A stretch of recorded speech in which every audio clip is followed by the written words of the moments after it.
Assalamualaikum warahmatullahi wabarakatuh. Perkenalkan, nama saya Diki Chen, NIM A1C3180002. Saya mahasiswa Pendidikan Fisika Universitas Jambi. Di sini saya akan menjelaskan sedikit mengenai kedalaman dan keluasan dari materi hukum Newton. Untuk slide pertama, di sini saya memaparkan sedikit mengenai ruang lingkup materi fisika SMA. Untuk kelas 10, di sini dimulai dari hakikat fisika dan prosedur ilmiah. Kemudian pengukuran gerak lurus, gerak parabola, dan gerak melingkar. Hukum-hukum Newton yang nanti kita akan jelaskan.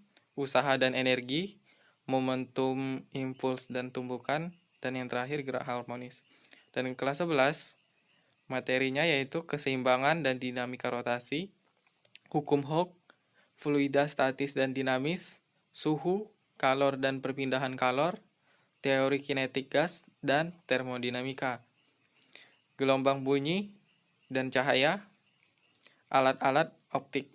Nah, untuk yang kelas 12 itu mempelajari tentang listrik statis dan dinamis, medan magnetik dan induksi elektromagnetik, arus bolak-balik atau arus AC, radiasi elektromagnetik, teori relativitas, fisika modern, dan yang terakhir teknologi digital. Nah, untuk slide selanjutnya, di sini saya memaparkan tentang penyajian materi dari hukum Newton yang akan kita jelaskan nanti. Hukum Newton sendiri memiliki tiga jenis, yaitu hukum 1 Newton, hukum 2 Newton, dan hukum 3 Newton. Di mana untuk ketiga hukum ini memiliki bunyi dan juga masalah dan keunikannya sendiri. Nah, untuk selanjutnya kita akan memasuki pengaplikasian dari hukum 1 Newton, hukum 2 Newton, dan hukum 3 Newton pada kehidupan sehari-hari, yaitu gerak pada benda miring, misalnya memindahkan barang melalui benda miring, gerak pada bidang datar, yaitu bisa jadi bermain bowling, gerak yang dihubungkan dengan tali, itu bisa jadi katrol, dan gerak dalam lift. Oke, selanjutnya kita akan membahas tentang hukum Newton, di mana untuk hukum 1 Newton, untuk hukum yang pertama, berbunyi yaitu jika resultan gaya yang bekerja pada benda sama dengan 0, maka benda yang mula-mula diam akan tetap diam. Benda yang mula-mula bergerak lurus beraturan akan tetap lurus beraturan dengan kecepatan tetap. Di mana dalam hal ini bisa kita lihat dari gambar, benda yang diam, yaitu sebuah baterai, apabila ditarik, maka dia akan mempertahankan keadaan diamnya. Seorang yang menarik ini juga memberikan sebuah gaya. Nah, untuk sistematisnya bisa disimpulkan atau ditulis sigma F sama dengan 0, di mana sigma F ini merupakan jumlah dari semua gaya yang mempengaruhi benda tersebut dalam bergerak. Untuk selanjutnya, pernahkah kalian melihat seseorang mendorong sesuatu atau benda seperti di gambar itu seseorang penjual mendorong gerobaknya? Nah, di situ merupakan suatu contoh dari hukum 2 Newton, di mana percepatan dari suatu benda akan sebanding dengan jumlah resultan gaya yang bekerja pada benda tersebut dan berbanding terbalik dengan masanya. Di sini kita bisa lihat kalau gaya yang diberikan oleh seseorang kepada benda, anggap ini sebagai gerobak, itu sebanding dengan massa kali percepatannya, di mana percepatan itu searah dengan gaya yang diberikan dan percepatan dan massa merupakan berat dari benda tersebut. Lalu, bagaimana untuk hukum 3 Newton? Nah, untuk hukum 3 Newton itu berbunyi, jika suatu benda memberikan gaya pada benda lainnya, maka benda yang dikenai gaya akan memberikan gaya yang besarnya sama dengan gaya yang diterima oleh benda pertama tetapi arahnya berlawanan. Nah, di sini kita bisa garis bawahi kalau benda tersebut memiliki arah yang besar yang sama, namun arahnya berlawanan. Dari gambar kita bisa lihat seorang anak itu mendorong tembok. Tentunya dia memberikan sebuah gaya. Dan untuk gaya reaksinya yaitu min F reaksi atau kebalikan arah yang besarnya sama dengan gaya anak tadi. Untuk hukum 3 Newton ini bisa ditulis secara matematis yaitu F aksi sama dengan min F reaksi, di mana min ini menunjukkan untuk arah yang berlawanan terhadap gaya yang diberikan di awal.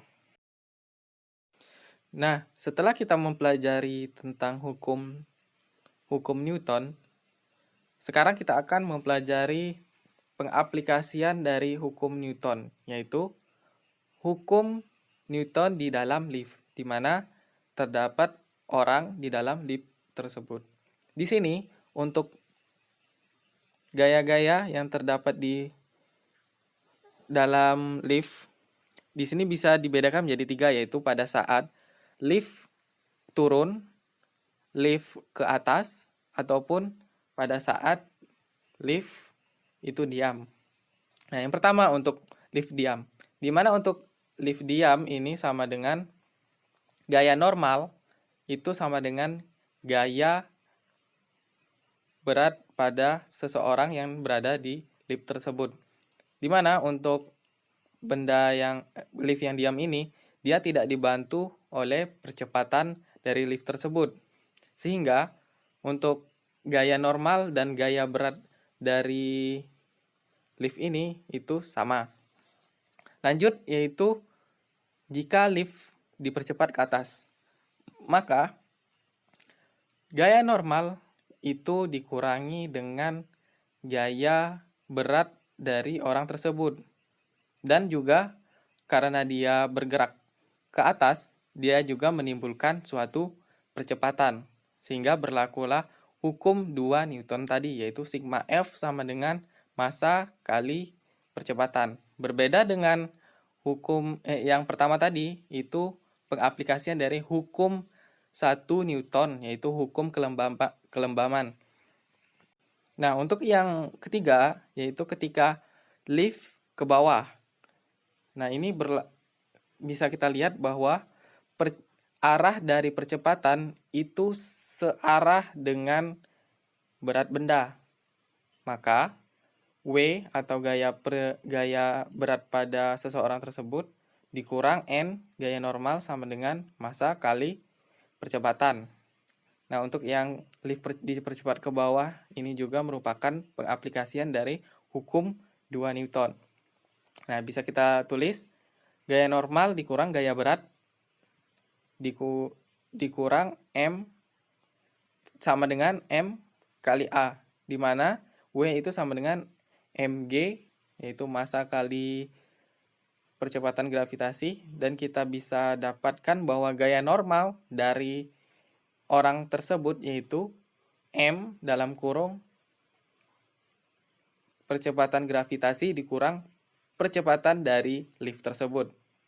Berbeda untuk yang ke atas itu percepatan gaya normalnya lebih besar dibandingkan percepatan ke bawah karena dibantu oleh gaya gravitasi dan juga percepatan dari lift tersebut. Nah, untuk sekarang saya kira sudah cukup untuk penjelasan hukum-hukum Newton. Saya harap teman-teman sekalian bisa mengerti dan memahami tentang konsep hukum-hukum Newton dan khususnya untuk pengaplikasian dalam kehidupan nyata. Tentunya bisa kita lihat bahwa hukum Newton ini merupakan hukum yang sangat bermanfaat untuk pengembangan dan juga pengetahuan untuk kehidupan sehari-hari. Terima kasih dan sekian dari saya.